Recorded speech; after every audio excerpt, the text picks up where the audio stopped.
الله وملائكته يصلون على النبي يا أيها الذين آمنوا صلوا عليه وسلموا تسليما اللهم صل وسلم وبارك عليه وعلى آله محمد أشرف العرب والعجم محمد خير من يمشي على قدمه محمد باسط المعروف جاهد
وصحبه ومن والاه لا حول ولا قوة إلا بالله سبحانك لا علم لنا إلا ما علمتنا إنك أنت العليم الحكيم رب اشرح لي صدري ويسر لي أمري واحلل عقدة من لساني يفقه قولي وسدد لساني واهد قلبي بجاه النبي وآله وصحبه اللهم أغننا بالعلم وزينا بالحلم وأكرمنا بالتقوى وجملنا بالعافية اللهم علمنا ما ينفعنا وانفعنا بما علمتنا وزدنا علما وعملا وفقها برحمتك وجودك يا أرحم الراحمين.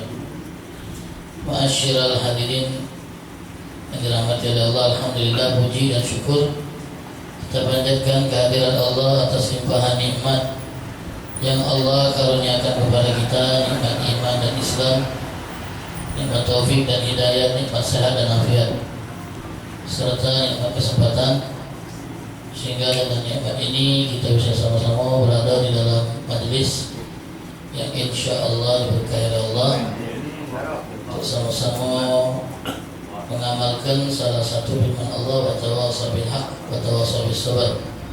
Mudah-mudahan apa yang akan kita dengarkan dan kita baca bisa bermanfaat dalam kehidupan sehari-hari kita, amin ya rabbal alamin. Salawat dan salam tak lupa kita hadiahkan kepada junjungan kita Nabi besar Muhammad sallallahu alaihi wasallam beserta keluarga, sahabat dan pengikut setiap beliau sampai akhir zaman. Semoga kita semua kelak akan mendapatkan syafaat dari Rasul sallallahu alaihi wasallam pada hari kiamat nanti, amin ya rabbal alamin. Ma'asyiral hadirin yang dirahmati oleh Allah, salah seorang ulama yang berasal dari Aljazair yang bernama Syekh Abdul Hamid Ibnu Badis rahimahullah, beliau pernah berkata, al-baitu huwal madrasatul ula wal masna'ul asli li takwinir rijal. Rumah merupakan madrasah pertama dan pabrik original, pabrik asli dalam mencetak orang-orang besar. Jadi orang-orang besar itu hasil didikan rumah yang baik, hasil didikan orang tua yang baik. Karena di rumahlah mereka itu mulai dicetak, mulai diarahkan untuk menjadi orang besar. Motivasi dari bapak dan ibunya lah yang menyemangati dia untuk jadi orang sukses ke depannya nanti. Kalau tidak dimulai dari rumah, sulit untuk bisa mencetak anak-anak yang berhasil dan sukses di masa yang akan datang. Jadi orang tua yang paling berperan untuk mengarahkan dan mencetak anak menjadi orang besar dan orang bermanfaat di kemudian hari nanti. Bisa lah dong ngomong, dia ni lulusan terbaik, hasil didikan terbaik dari pesantren A. Dia ni adalah lulusan terbaik, dia adalah mahasiswa terbaik dari universitas terbaik.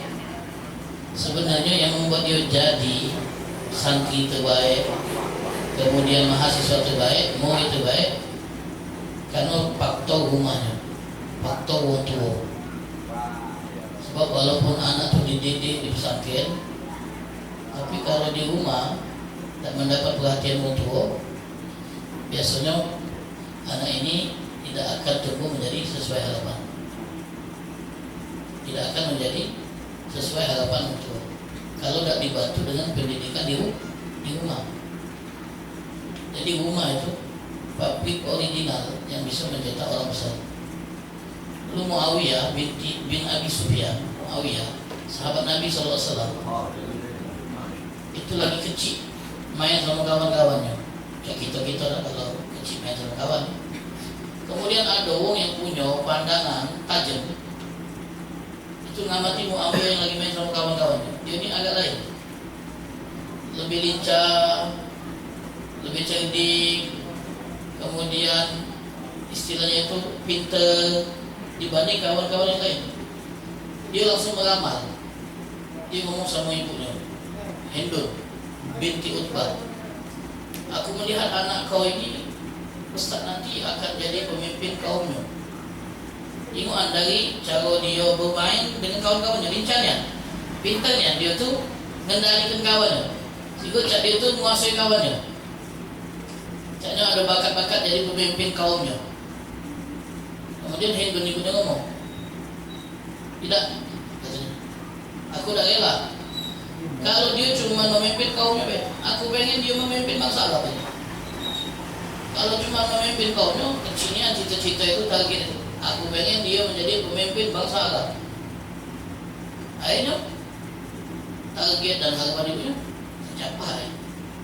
Muawiyah menjadi orang pertama yang ditunjuk atau menjadi orang pertama dari dinasti Umayyah yang jadi khalifah. Walaupun kita tahu apa yang terjadi antara beliau dengan Sayyidina Ali, kita akan bahas itu. Tapi kalau kecerdikannya tadi, ketangkasannya, kepintarannya, motivasinya, dukungan dari orang tua, jadilah Muawiyah pimpinan bangsa Arab, bahkan umat Islam secara umum. Jadi khalifah setelah Sayyidina Hasan, istilahnya itu beliau mengundurkan diri dari jabatannya sebagai khalifah, Muawiyah naik jadi pemimpin sesuai harapan ibunya.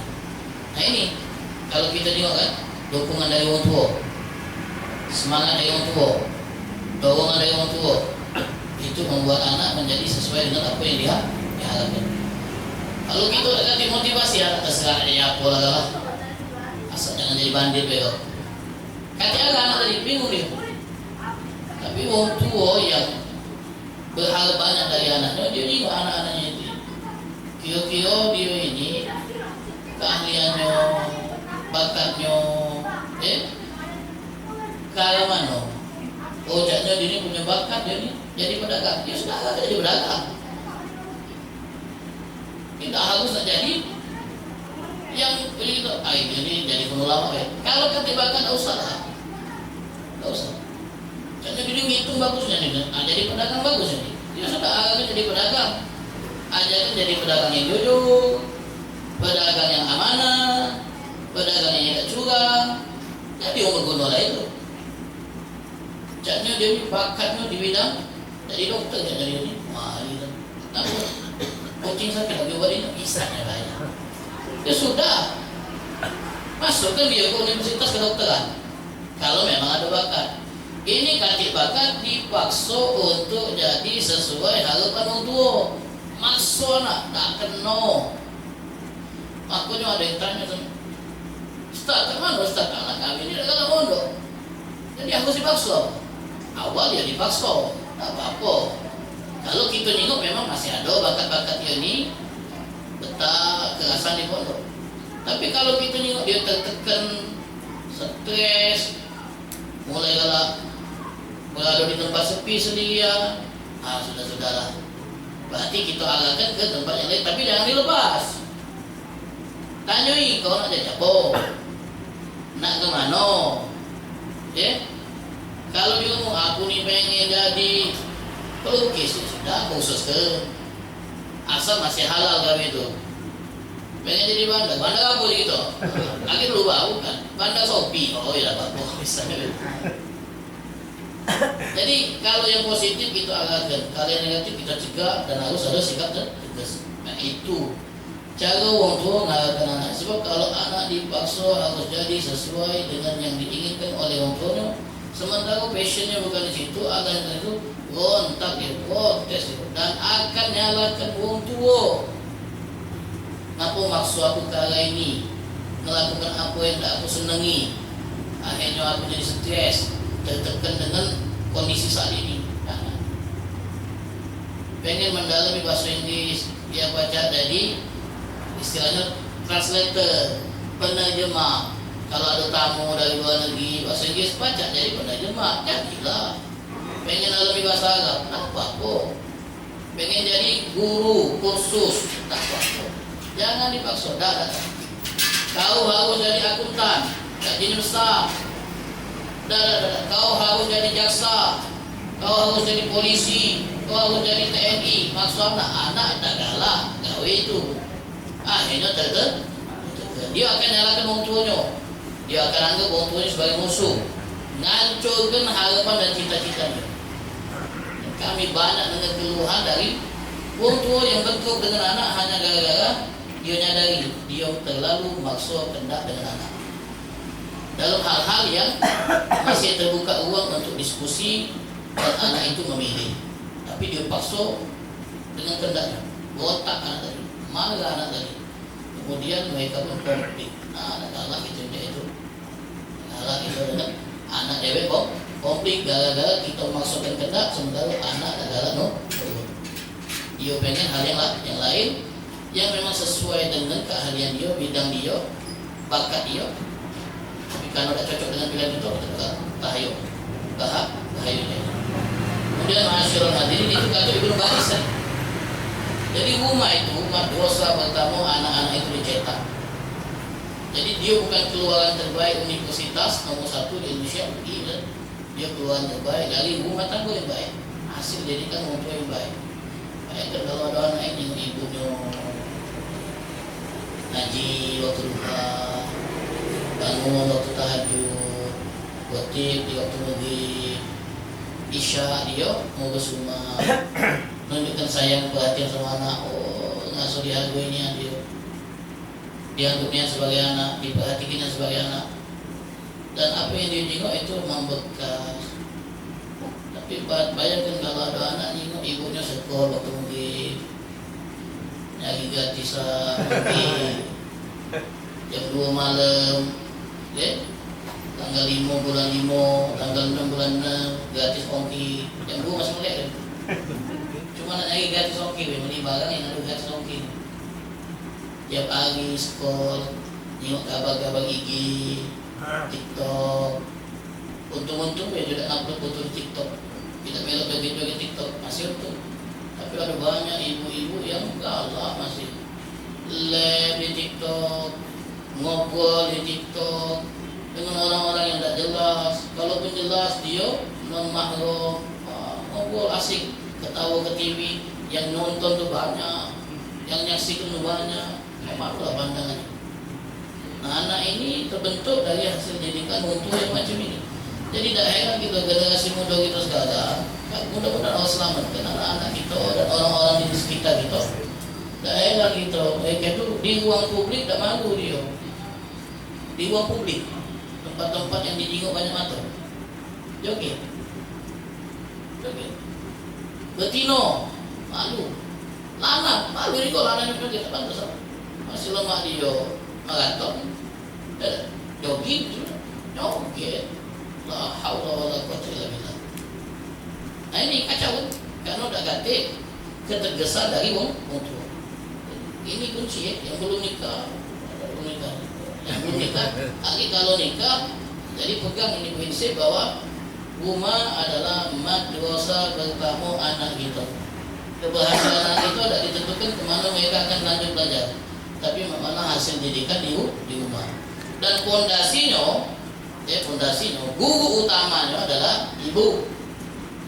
Wal kata Ibnu Baz, asasu hifdziddin wal khuluq. Ibu adalah fondasi yang menjaga agama dan akhlak seorang anak yang ada di rumah. Ibu fondasinya. Ibu yang masukkan prinsip-prinsip beragama ke anak, karena dia lebih banyak dengan anaknya dibanding kita. Kita di luar beraktivitas, keluar pagi balik sore, capek. Ibu lah yang menghandle anak kita ni, dia lah yang membentuk karakter anak kita. Makanya yang belum nikah kan pesan cari ibu yang baik. Kita kalau nak khusus ke anak itu cari guru yang profesional ya, biar ada hasil. Ini tidak profesional, 2 tahun khusus tak pada baca. Nah begitu, aku anak kita yang lambat nangkep, aku gurunya yang tak baca ngasuhin. Nah kalau sudah kahwin tak usah, nak nyari lagi tak usah, cukuplah ini bagus gue. Ya, yang belum nak cari, yang belum, biar anak itu dididik dengan baik. Jadi ibu itu adalah asas, fondasi utama dalam menjaga agama dan akhlak anak kita yang ada di rumah. Bayangkan bangunan tanpa fondasi. Dan begitulah kondisi rumah yang fondasi utamanya yaitu kehadiran seorang ibu atau istri bubuh. Bukan bubuh lagi, dah kacilnya. Sejak kawin itu dah kacil fondasi rumah. Kacau sudah. Wajar jadi kalau anaknya jadi bandalan. Kalau anaknya itu dianggap dah kacil kuno. Kau ni anak kacil kuno. Ya kau bapak kacil kuno. Alasannya. Kata ibunya, kau ini anak yang terdidik. Kau juga ibu yang bukan pendidik. Macam nyawa. Macam nyawa mudah sekali. Kau ni anak siapa? Anak kau siapa lagi? Padahal kita tu kan ada emosi kan. Artinya kau tu anak aku. Seharusnya nuruti kami. Aku tak cakap kami. Tapi anak tadi banyak nyawa. Anak siapa ni? Ya anak kau lah, siapa lagi? Kau ngajar ni? Kau juga ngajar. Kacau rasanya. Yang lebih kacau lagi kita ada bisa mengatur anak. Kau tu ada macam mengatur anak. Malah dikontrol oleh anak. Baik. Orang tua yang takut sama anak, bukan anak takut sama orang tua.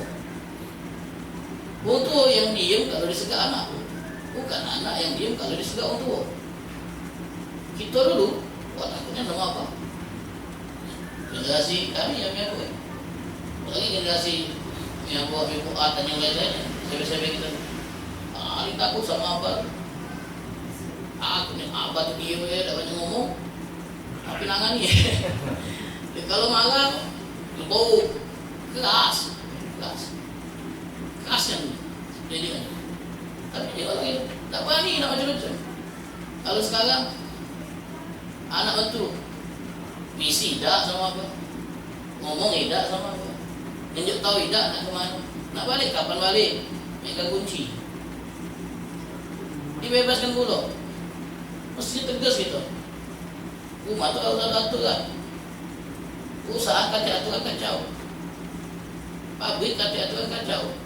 Masuk sekedak-kedak dia, pegawai sekedak-kedak dia. Rumah harus ada aturan. Jam sekian apa ya nak itu, jam sekian tidur, jam sekian bangun, harus ada aturan. Buat niat. Dulu kita pergi ngaji, cerotin. Kadang guru ngaji didatangkan ya untuk ngajarin kita di rumah.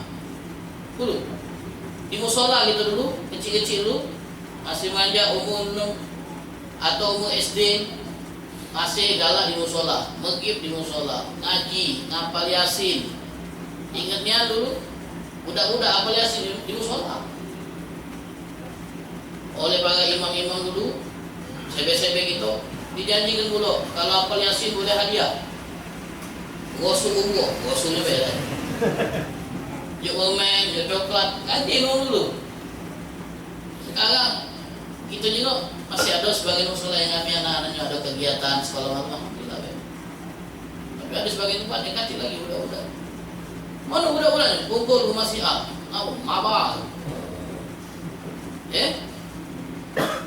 Mana pula kata kumpul makan ngapain? Ngebal, ngepek bareng. Minta duit dulu sama apa? Minta duit 200 apa? Banyaknya 200. Kenapa nak beli pep Guardiola? Punya galo udah gagal. Punya galo. Udah manja, tanggung-tanggung. Tanggung-tanggung. Masih SMP. Ya, kalau dia nyari duit dewek, ya sudah, dia lah mandiri. Ini masih minta duit. Akhirnya nak beli apa dia tu? Liquid dia namanya. Benar? Iya. Benar ya, tak ngerti ya. Liquid itu minta duit masih. Awak masih nada. Kawin dengan dia itu. Harus tegas gitu. Jangan kasih kendor. Tegas, tak boleh sama anak tu. Kita manjo ke atau terlalu kendor dalam mendidik. Akhirnya jadinya mereka yang mengendalikan kita, kontrol kita. Jadi mereka bukan sekedar dia. Kalau kita tak galak memenuhi, mulai keluar jurus akhir ngaju. Kalau anak kecil, anak-anak ancam ingkat. Itu insyaAllah Allah lindungi keluarga-keluarga kita dari hal-hal yang seperti ini, dan Allah Ta'ala perbaiki urusan rumah tangga kita insyaAllah. Amin ya Rabbal Alamin. Hadirin yang dirahmati oleh Allah, dalam kitab yang kami baca, kitab berjudul Kitabun Anzalna bil Haq, karya Syekh Adham Syarqawi. Beliau ini penulis muda dari Palestina. Beliau masih hidup, banyak mengkritik Israel, Amerika, dan para penguasa Arab yang tidak membela hak-hak Palestina. Orang luar biasa, kitabnya banyak, di antaranya kitab yang dia tulis ini. Kitab ini memuat tentang cerita-cerita yang terjadi di zaman Nabi. Kemudian beliau beri taklik, dia komentari pelajaran apa yang bisa kita ambil dari cerita ini.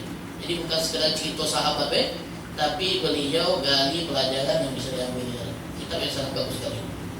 Jadi di momen ini kami akan membaca apa yang beliau tulis tentang peristiwa yang terjadi antara Sayyidina Abu Bakar Siddiq dengan pendeta Yahudi, kiainya Yahudi. Jadi Abu Bakar Siddiq suatu hari pernah mendatangi kutab. Kutab itu madrasah, sejenis madrasah lah, tempat anak-anak Yahudi itu dididik oleh kiainya agar kenal isi kitabnya, isi ajarannya. Jadi Abu Bakar Siddiq radhiyallahu anhu main ke tempat ini. Saat itu kiainya namanya Pinhas, pendetanya namanya Pinhas bin Azura, lagi ngajar anak-anak. Abu Bakar datang ke sana sengaja nak dakwah. Kalau dia nih kiai berarti orang pintar, ngerti isi kitab, nanti tahu banyak tentang Nabi Muhammad. Nah ini momen ini untuk mengajak dia beriman, ngajak dia percaya sama Nabi Muhammad. Secara dia tuh tahu Nabi Muhammad itu utusan Allah. Lalu Sayyidina Abu Bakar mendapati kerumunan orang lagi kumpul dengan petua Pinhas tadi sebagai ulamanya. Sayyidina Abu Bakar langsung nutup, wahai Pinhas, takillah, takutlah sama Allah. Wa aslim, masuk Islamlah kau. Fa innaka ta'lam anna Muhammadan Rasulullah. Kalau kau tahu Muhammad itu utusan Allah, kau tahu bahwa Nabi Muhammad itu utusan Allah, bukan tahu. Dia datang dengan membawa kebenaran. Yang kalian temukan fakta itu di dalam kitab kamu yaitu Taurat. Fa'amin, berimanlah wahai Pinhas. Wasaddiq, dan benarkan apa yang dibawa oleh Nabi Muhammad. Kemudian beliau nyelipkan ayat pesan kepada Pinhas, wa aqridillaha qardan hasanah yudkhilukal jannah wa yudha'if lakat thawab. Beriman kepada Nabi Muhammad, benarkan apa yang datang dari Muhammad, dan berilah pinjaman kepada Allah dengan pinjaman yang baik. Niscaya Allah akan masukkan kau ke surga dan melipat gandakan untukmu pahala. Jadi Pinhas ini setelah dengar seruan Sayyidina Abu Bakar, dia ngomong, ya Abu Bakar, tazumu anallaha istaqradana awalan. Wahai Abu Bakar, tadi kau nyebut bahwa Allah tu minta pinjaman dengan kami. Wa aqridillah, ini bahasa kiasan sebenarnya. Dia paham tentang bahasa kiasan ini, tapi dia sengaja nak mancing emosi Sayyidina Abu Bakar dengan mainkan kata yang disebut oleh Sayyidina Abu Bakar. Tadi kau nyebut Allah minjem dari kami harta kami. Wa ma yastaqridu ila faqir. Yang minjem itu berarti yang butuh. Kalau tak butuh tak minjem. Yang minjem itu berarti yang butuh. Butuh itu berarti fakir. Biasanya orang fakir, orang butuh minjem dari orang ada, orang kaya. Kalau mah itu berarti Allah fakir, kami kaya. Makanya Allah nak minjem dari kami. Sesuai dengan yang kau omong tadi, aku bukan macam-macam dia. Kau dewek yang ngomong macam itu. Dia mainkan kalimat paham, padahal dia paham yang dimaksud Abu Bakar berinfak, bersedekah, dukung agama Allah dengan harta yang kau punya. Allah akan ganti, Allah akan masukkan kau surga. Akhirnya dia memplesetkan omongan Abu Bakar. Kau ngomong Allah nak minjem, kau minjem tu pakai dari orang kaya. Allah minjem harta kami, berarti Allah tu pakai, kami ni kaya. Oh, saya nak bakal dengar itu langsung tangan melayang, pam, tangan ini dah Pinhas, langsung dipukulnya dengan keras. Dan saya bakal ngomong dengan tegas, kalau bukan kita ini terikat dengan perjanjian damai, tak putus pala kau. Kepanting dia, karena ini bukan melecehkan pribadi, melecehkan Tuhan. Ngomongkan Allah fakir. Oh langsung membalas dia. Tak terima beliau kalau yang dilecehkan itu Tuhan. Tidak dibersikap diam, tenang be. Marah dia, bergejolak, langsung tangannya melayang. dan beliau multi. Kalau bukan ada perjanjian antara kita untuk tidak saling ganggu dan saling bunuh, penggal para Quraisy. Pinhas tadi banyak cowok Yahudi itulah mau ditangani ya dia pada dilawan dia melawan, pokoknya dia melawan Palestina, tidak melawan bangsa dengan Hamas, terus lagi dia ketemu Hamas lagi, ketemu kayak sipil bomnya, mau lagi dia itu tembaknya malah, perempuan, anak-anak, itulah yang dihabisi dibantai. Ya kita doa kita bacanya, mudah-mudahan apa yang terjadi di Palestina segera selesai insyaallah.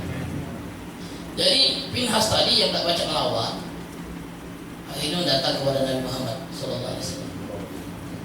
nak melaporkan perbuatan Sayyidina Abu Bakar biar dapat keadilan. Karena dalam Islam kan hukum kisos. Hukum kisos itu wong yang mukul balas pukul, wong yang matakan gigi balas patahkan gigi, wong yang membuat hidung berdarah balas hidungnya berdarah.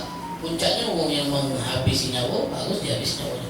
Itu hukum kisos, hukum yang berkeadilan dalam Islam. Biasanya orang itu tidak puas kalau disakiti fisiknya kecuali balas. Dia nampak anak tidak terima. Jadi anak balas minta keadilan. Hukum Islam itu. Tapi ada hukum alternatif. Kalau seandainya tidak dalam balas, maka pelakunya disuruh bayar denda, namanya diat, bayar denda. Ada hitungannya kalau itu gigi sikok berapa harganya harus diganti, hidung dikit ada harganya, tangan patah sikok ada harganya. Itu diatur dalam undang-undang Islam, dalam bab ya, ada babnya yang dalam hudud buat dia, dalam bab hudud itu, bab sanksi-sanksi ya terhadap pelanggaran-pelanggaran dalam syariat. Datang ya Nabi Muhammad SAW, melapor ya wahai Muhammad SAW, lihat apa yang dibuat oleh temanmu ini kepadaku. Jadi kalimat itu jelas, lihat apa yang dibuat oleh temanmu, sahibuka, lihat apa yang dibuat oleh temanmu ini kepadaku. Jadi persahabatan Abu Bakar dengan Nabi itu, bahkan musuh pun tahu kedekatan Abu Bakar dengan Nabi itu, musuh Islam pun tahu. Ada yang Islam dia tak tahu. Jika ngomong Abu Bakar dua kawan, itu ngadu. Nah ini apa yang dibuat kawan kau di sama aku? Dipukulnya aku ni, masih ada bukti. Malah kuat dipukul, dorban syadidan. Nah buktinya masih ada luka normal. Nabi mengklarifikasi. Nanya sama Sayyidina Abu Bakar alasan. Nama itulah kita. Kalau ngelapor ada yang nak, wah no, goceng tak lah. Dia main sama kawannya. Kalau udah kecil kita maklumi biasa. Udah masih 6 tahun bocor, jangan kita ngamuk. Kita tangani udah nganu dia. Abang melo. Akhirnya terjadi hal-hal yang lebih dari itu. Anak balik lagi ngabuk. Oh kawan nabuk laki mau. Udah gitu. Udah kecil biasa. Kalau udah beranjak, damai ke. Tanya dulu. Kau dipukul, mana budaknya? Tanya, ngapa kau mukul anakku? Biar tahu, biar jelas. Tapi kita ni kadang-kadang bawa agamanya anak harus bela, salah tak salah, tak terima gitu. Tidak bijak gitu. Tanya dulu, ngapa kau mukul anakku? Kalau dia menjadi alasan yang pacar diterima, tambahin anak itu. Dia jauh dulu kan? Ngapa kau nak ngaco? Tak boleh itu ajarkan anak itu. Jangan mela membagi utuh. Nah, Nabi SAW dengan kebijaksanaannya nanya sama Sayyidina Abu Bakar, wahai Abu Bakar, apa yang menjadi alasan kau memukul dia? Sayyidina Abu Bakar radhiyallahu anhu berkata kepada Nabi, ya Rasulullah, sesungguhnya musuh Allah Siko ini telah mengucapkan kata-kata yang sangat fatal, telah mengucapkan kata-kata yang keji. Dia ngomong Allah terpakai dan mereka kayo. Itulah buatnya Abu Bakar. Pinhas tadi langsung membangkang, langsung menentang, membantah. Tidak ganti-ganti dia. Aku tak ngomong macam itu. Mana saksinya? Kalau memang aku ngomong itu, mana ada saksi? Buang dia kan lo? Mana saksinya kalau memang aku ngomong macam itu? Tidak ganti-ganti. Wahai Rasul, wahai Muhammad, aku ngomong macam itu. Akhirnya turun ayat yang membenarkan tuduhan Sayyidina Abu Bakar kepada bin Has dan membatalkan tuduhan bin Has dan kebohongan dia, membuka kebohongan dia. Laqad sami'a Allah qaulal ladzina qalu innallaha faqirun wa nahnu aghnia. Surah Al-Imran. Allah mendengar ucapan orang yang mengatakan Allah itu fakir dan kami kaya. Nah, kau lantak terbuka terang benderang faktanya. Jadi Allah dengar ucapan orang yang berkata Allah fakir dan kami kaya. Apa yang mereka ucapkan akan kami catat sebagai salah satu kesalahan yang akan ada sanksinya. Bahkan kalian juga punya catatan yang lebih keji, yaitu bunuh para nabi. Yahudi itu bunuh para nabi. Jadi kita dah heran. Dah heran kita. Kalau orang Yahudi bunuh rakyat sipil, nabi juga dibunuh. Kita dah heran kalau mereka melanggar aturan perang internasional, sehingga reporter dibunuh, petugas medis dibunuh, orang-orang yang tidak terlibat dibunuh. Tak salah heran. Kalau nabi dibunuh, nabi ini. Kata Allah kami catat itu, omongan kamu itu kami catat. Bahkan dosa kamu yang dulu pernah bunuh nabi juga tercatat. Ada catatannya. Lalu ada ancaman terakhir ya Allah. Wa naqulu dzuqu adzab tunggu ya. Ada azab yang panas dan pedih menanti kalian. Nah, ma'asyiral hadirin, dari apa yang tadi kita sebutkan tentang cerita Sayyidina Abu Bakar Siddiq radhiyallahu ta'ala anhu, ada banyak pelajaran yang patut kita ambil. Di antaranya asalnya kita ini harus menjauh dari kelompok orang sesat. Tak usah marah. Kita dengar cerita dia, Sayyidina Abu Bakar masuk ke komunitas mereka. Beliau yang mendatangi komunitas orang sesat non muslim yang ajarannya bertolak belakang dengan Islam, bahkan cenderung musuh Islam. Beliau mendatangi kelompok orang-orang sesat. Tapi pada dasarnya kita tidak dianjurkan untuk nipu. Jadi asalnya kita harus menjauh dari kelompok orang-orang sesat, menjauh dari agama-agama dan ajaran-ajaran selain Islam. Mas toto semampu kita. Kalau kita ada di tengah komunitas mereka, semampu kita untuk menjauh. Terjebak di lingkungan itu, jangan dengarkan apa-apa, jangan melihat apa-apa. Karena apa yang kita tengok, apa yang kita dengar pengaruh dengan pikiran. Pengaruh. Jadi kita dianjurkan untuk menjauh. Jangan pernah mencari tahu tentang ajaran di luar ajaran benar yang mustaqim. Jangan cari tahu. Pengen tengok apa dia ni yang isi ajaran dari sektor A. Jangan. Jangan pernah kita dengarkan ajaran mereka, peloi ceramah-ceramah mereka. Jangan. Karena apa yang kita dengar, apa yang kita lihat, itu ngaruh dengan pikiran kita. Terbayang terus itu. Semakin sering kita dengar, semakin kita tertarik.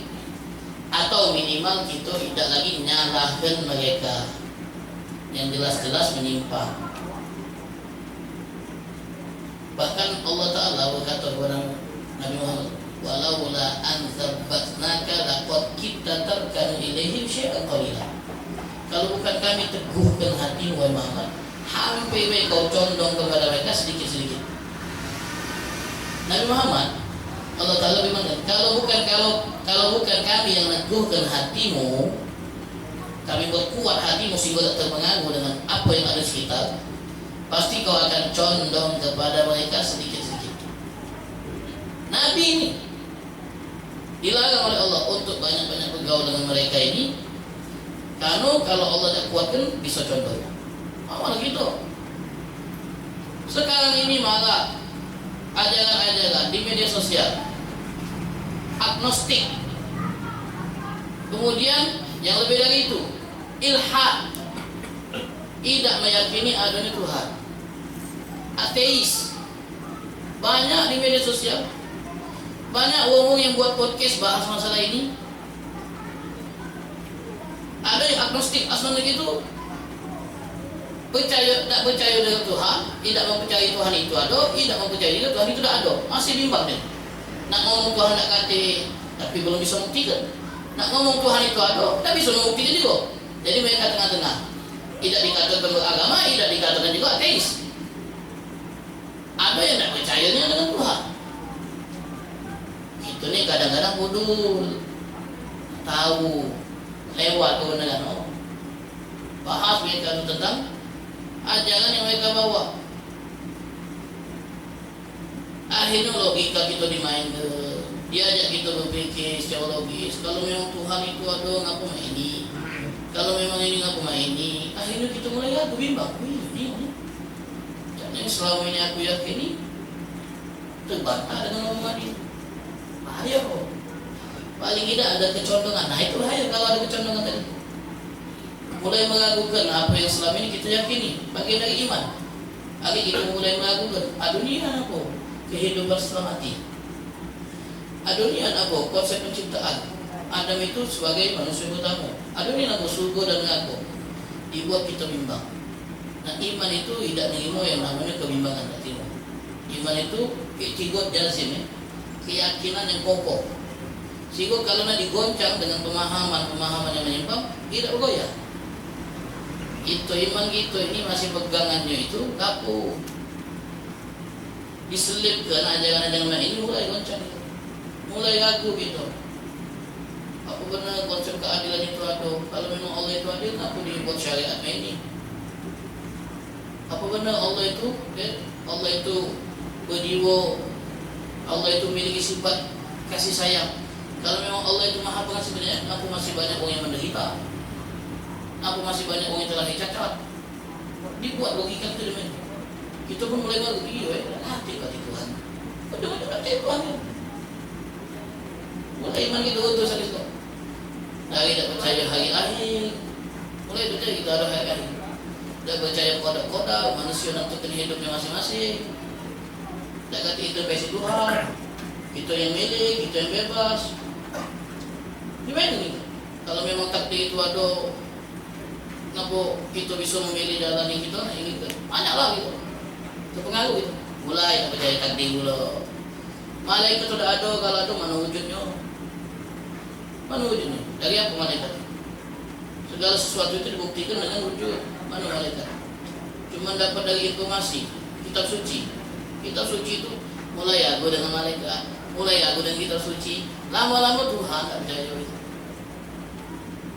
Yang bahaya itu yang kata background ilmu agama, basic tak kata nenggar yang jahit ini. Apalagi lagi semangatnya dia menggali pengetahuan. Dapat model yang jahit ini. Hal pertama yang masuk ke pikiran dia, ajaran yang menyimpang ini, terpelok dia. Bukan cuma jadi wong yang melo anggota, tapi melo mendakwakan dulu, ngajak apa? Jangan marah-marah, jangan denger, jangan nyari tahu, jangan bergaul, kenallah bapak, bergaul jangan. Itu yang disebutkan oleh penulis kitab ini, pelajaran yang diambil dari peristiwa yang terjadi pada Selawaka. Al-aslu ayyabta'idal insan an ahli dolal. Asalnya seorang harus menjauh dari kelompok orang-orang yang sesat dan agama-agama di luar Islam semampu yang dia lakukan. Iya kata beliau ini, al-jar ghairal muslim yukram. Kalau kita bertetangga dengan non-muslim, ya dia hormati. Bertetangga dengan non-muslim, dia hormati. Tak boleh kita lecehkan, tak boleh kita ganggu kenyamanannya. Pagi-pagi kita muka ngaji besar-besar biar non-muslim terdengar. Lebih masuk Islam ni kita. Tak baca, tak boleh. Tetap kita hormati hak-hak bertetangga walaupun dengan non-muslim. Kalau kita masak banyak yang tadi tak apa-apa, bertukar hadiah tak apa-apa. Di momen-momen itu dia ngawinkan kita tunjuk hadiah tak apa-apa. Makan masakan dia tak apa-apa asal tidak mengandung bego. Nabi makan hadiah daging dari wanita Yahudi. Nabi nih mau hadiah dari Raja Mukoikis. yang memimpin di Mesir. Nabi nimo hadiah Najasyi. Kalau kita katakan hadiah Islam ya tak masalah. Tapi intinya Nabi nimo hadiah-hadiah dari non Muslim. Ditimo oleh Nabi untuk batasan interaksi. Jadi tetangga Muslim dihormati. Jangan kita ketemu nyelit-nyelit. Wah, itu memperburuk citra Islam. Apa ini kalau Muslim ketemu nyelit? Senyum, sapa, good morning, misalnya baik. Fungsi pacar, tegur, ajak ngomong, sekedar tahu sekedar kenal, tetangga dewe. Kalau dia ada musibah, bantu. Kalau dia butuh bantuan, dia dibantu dah apa. Itu cara berinteraksi. Wahal min akhlakina, ini akhlak kita Islam. Islam itu identik dengan akhlak. Kenapa citra Islam ini buruk di sebagian tempat? Karena yang dimunculkan di publik itu citra Islam yang jelek-jelek. Islam itu teroris, Islam itu radikal, Islam itu tertutup, tidak terbuka pergaulannya, cenderung keras dan lain, ajaran yang ajarkan bunuh dengan konsep jihadnya, itu yang ditampilkan di publik. Kemudian dicontohkan aksi teroris di Timur Tengah, bagaimana aksi bom bunuh diri, pembantaian massal antara itu. Coba kalau tengok muslim-muslim yang berakhlak, aku tak tertarik mereka ni. Oh, ini dia Muslim yang sesungguhnya. Ini dia citra Muslim. Ini dia orang Muslim yang sesungguhnya dengan akhlak.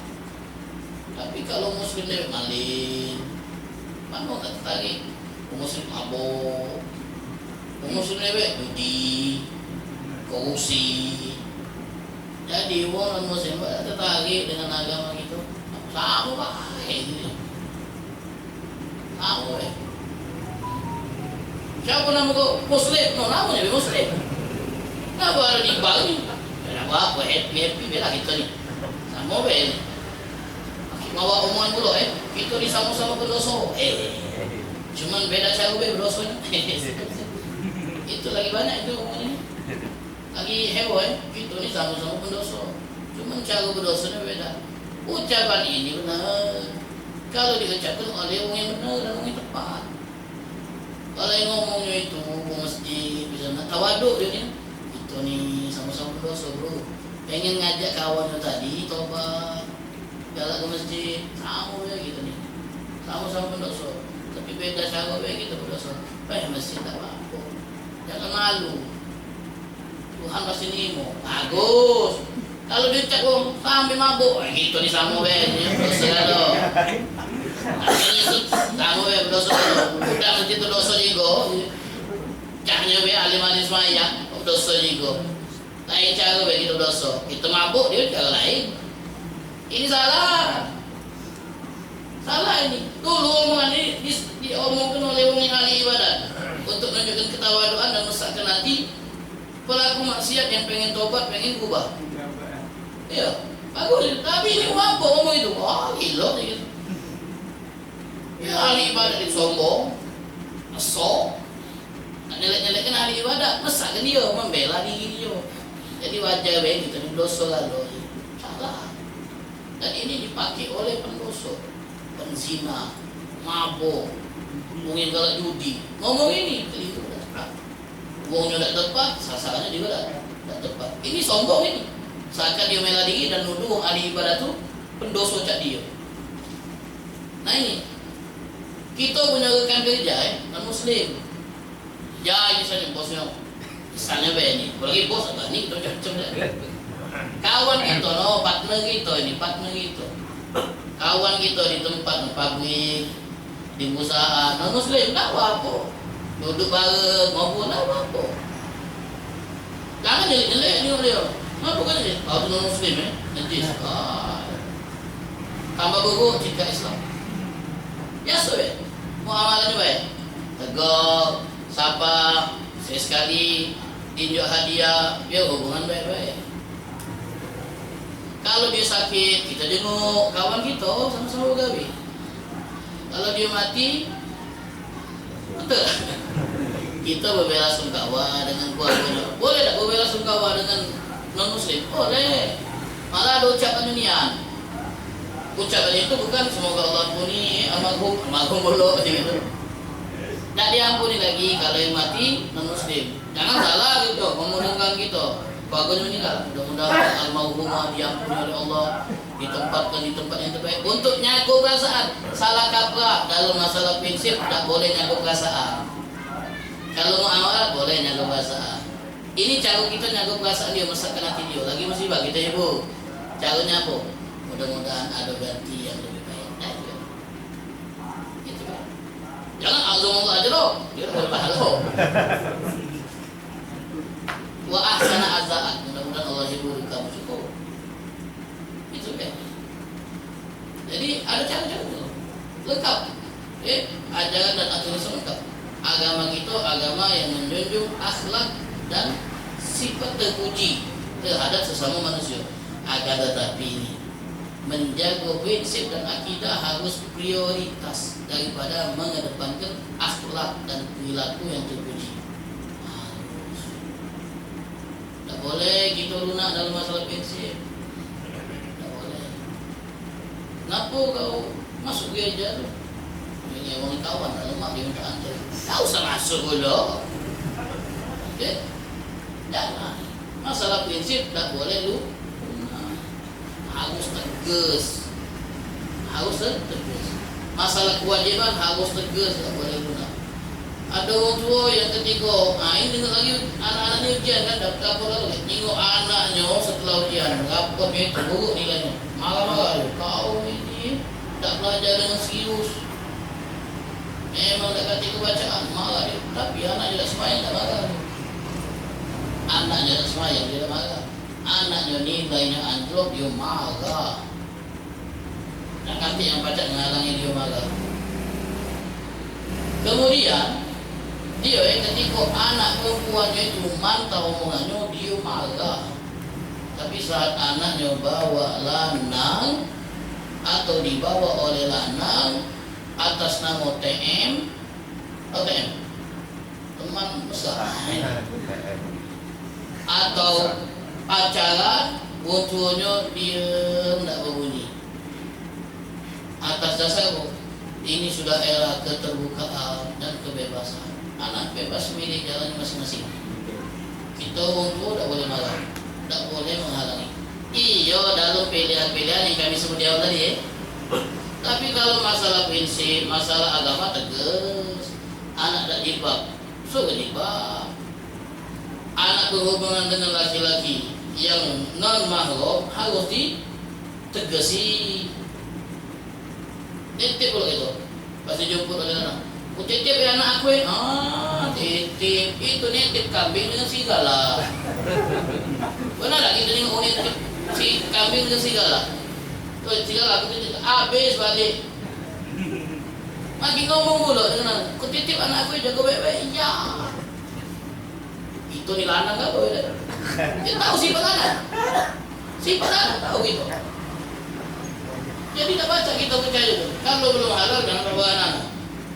Kalau memang kau nak dapatkan anakku, datang bawa orang tua lamar. Pakai cara yang cepat ya. Tak bertele-tele.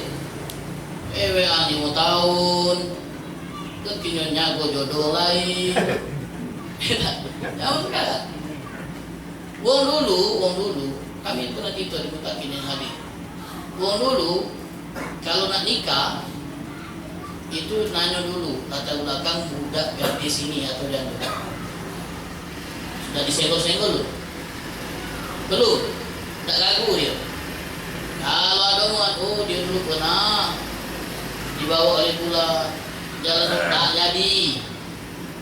Karena zaman itu wanita itu barang berharga, sesuatu yang berharga, bernilai, dijagonian, tak boleh disentuh sebelum dibeli dengan mahal. Mahal. Kalau tidak ada kalah itu. Tidak kalah. Kalau zaman sekarang ganti lagi prinsipnya. Ya. Tikung. Tidak tikung. Kalau kita sesama tikung, walaupun dia sudah dekat sama dia, tikung dulu. Ada punya lain. Bahaya. Jadi masalah prinsip jangan lunak, jangan terakhir. Ada seorang syekh dari Maluku, kenal beliau masih hidup. Beliau namanya Syekh Muhammad Said Al-Kamali. Beliau pernah bercerita. Jadi ada seorang teknisi yang menaga elektronik di rumah beliau. Cerita teknisi, aku punya anak gadis sudah kuliah dan dia tampilannya terbuka, tidak berjilbab. Aku tidak pula mempersoalkan urusan dia berjilbab atau tidak, ya, karena itu pilihan dia. Dia bebas milih apa yang dia pilih. Sekarang dirinya kejaga. Kata beliau, baik pula. Kalau seandainya anak kau yang sedang kuliah ini tiba-tiba ngomong sama kau, dia nak berhenti kuliah, nak galak lanjut kuliah, padahal bersahabat kau dia tamat dan kemudian menjadi wanita karir. Jadi kau mana tahu? Kau tentu marah, bahkan protes, kau tergesi. Dia harus lanjut supaya selesai dan punya masa depan, bisa jadi wanita karir. Kau kalau dulu dalam urusan dunia terges, anak kau nak berhenti kuliah, kau paksa tetap kuliah. Tapi urusan agama kau lunak, urusan agama kau lunak. Dengan alasan dia bebas milih apa yang dia ingin. Kenapa ketika dia pengen milih berhenti kuliah, kau tak beri kebebasan? Dari mana menangkap itu tadi? Saya berpikir, apakah agama itu lebih rendah daripada dunia? Sehingga kau prioritaskan urusan dunia daripada urusan agama. Mana nak tahu? Nah itu baru jauh lebih. Dan banyak itu. Bebas. Dia nak milih jalan hidup bebas. Nak milih jodohnya bebas. Sampai ada ketika anaknya kawin dengan Muslim, bebas. Terlebih alasan dia apa? Anaknya kawin dengan non-Muslim, dibebaskan. Alasannya apa? Karena non-Muslimnya baik, karena non-Muslim berakhlak, karena non-Muslim kalau datang ke rumah nggak tahu pak. Oh sini, pada Muslim datang, mau tahu bayar dulu, oh enggak jadi. Itu ya, apalagi kalau dia ya, ayo baca menjamin masa depan anakku, diterima dengan alasan. Sementara masih banyak laki-laki Muslim yang standarnya sama ucap ini. Nah ini kan, InsyaAllah Allah Ta'ala jadikan kita termasuk orang yang lebih memprioritaskan agama daripada dunia. Dan mudah-mudahan Allah jawabkan kita dari hal-hal yang menyimpang. Amin ya rabbal alamin.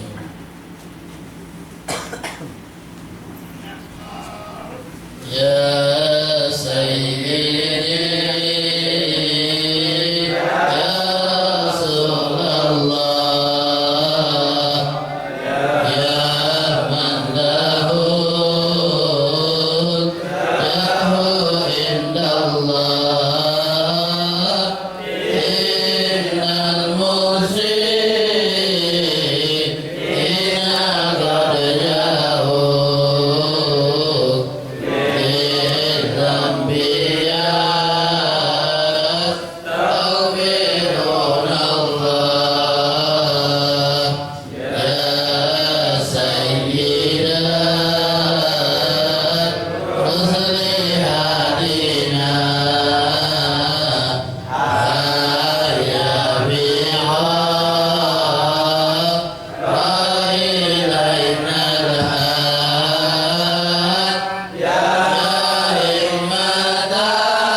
بركة بالقول والإصلاح والأمانة والمطلوب وأن الله يقضي حاجاتنا حاجات والدينا حاجات شيخنا حاجات نفسنا بالدعاء ويشفي أولادنا وأولاد ونصرنا بالدعاء فصيل صاد مرضى شريفة أمي كلثوم بنت عبد الله بن شهاب الله يشفيها شفاء عاجلا شفاء لا يغادر سقما ولا ألما ونهدي ثواب هذه القراءة إلى روح سيد شيخ بن علي بن شهاب شريفة رقية بنت أحمد بن مضر بن شهاب وشريفة النور بنت شيخ بن شهاب شريفة منيرة بنت عبد الرحمن بن شهاب وشريفة نعمة بنت حامد بن شهاب والسيد أحمد بن سالم الكا والشريفة نادى شئير بنت شيخ بن شهاب والشريفة بدرية بنت شيخ بن شهاب أن الله يغفر لهم ويرحمهم آمين. يسكن ودنا برحمة والدينا والدين خاصة وجميع والدين المسلمين عامة وإلى حضرة النبي محمد الفاتحة.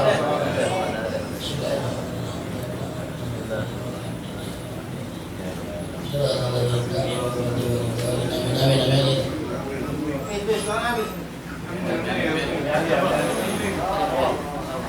ربنا تقبل منا انك انت السميع العليم وتب علينا انك انت التواب الرحيم ربنا آتنا في الدنيا حسنه وفي الاخره حسنه وقنا عذاب النار وصلى الله على سيدنا محمد وعلى اله وصحبه وسلم والحمد لله رب العالمين. تقبل يا حبيبي.